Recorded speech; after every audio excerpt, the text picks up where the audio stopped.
HRJDO news ते ताज़ा तरीन अपडेट्स ऐं ख़बरुनि जो सिलसिलो हलंदड़ आहे। हींअर रुख़ कयूं था नवाबशाह जो, जिथे HRJDO न्यूज़ जे रिपोर्टर यूसुफ रिंद मुताबिक़ नवाबशाह जे हिकु मक़ामी होटल में काशिफ कुरैशी जी मेज़बानी में आम माण्हुनि जे मसइलनि खे ॿुधण ऐं उन्हनि मसइलनि खे हल करण लाइ हिकु सेमिनार पुठायो वियो, जंहिंमें वफ़ाक़ी मुतसब आला director general reason Hyderabad Ghulam Hussain Soho ख़ुसूसी शिरकत कई। नवाबशाह शहर ऐं उनजी ॿाराणी जे माण्हुनि शिरकत कई। वफ़ाक़ी मुतसब आला डायरेक्टर जनरल रीजन हैदराबाद जे अॻियां माण्हुनि शिकायतनि जा अंबार लॻाए छॾिया।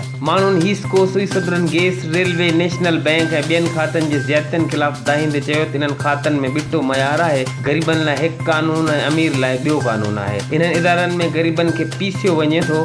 ग़रीबनि जी दादरसी करण वारो केरु न आहे। सभिनी इदारनि जो आम माण्हुनि सां रवैयो मायूस कंदड़ आहे। तक़रीब खे ख़िताब कंदे वफ़ाक़ी मुतसब आला director general reason Hyderabad Ghulam Hussain Soho चयो, तव्हांजूं जेतिरियूं बि शिकायतूं आहिनि तव्हांजी दरख़्वास्त मिलण खां पोइ 45 ॾींहंनि जे अंदरि मसइलो ॿुधी हल कयो वेंदो। अवां पंहिंजूं शिकायतूं असांखे ऑनलाइन या पोस्ट ज़रिए मोकिले सघो था। संदुनि वधीक चवणु हो त कंहिं बि मसइले ते मूंसां सुबुह 9 बजे खां शाम 5 बजे ताईं मुंहिंजे ऑफिस में मुलाक़ात बि करे सघो था।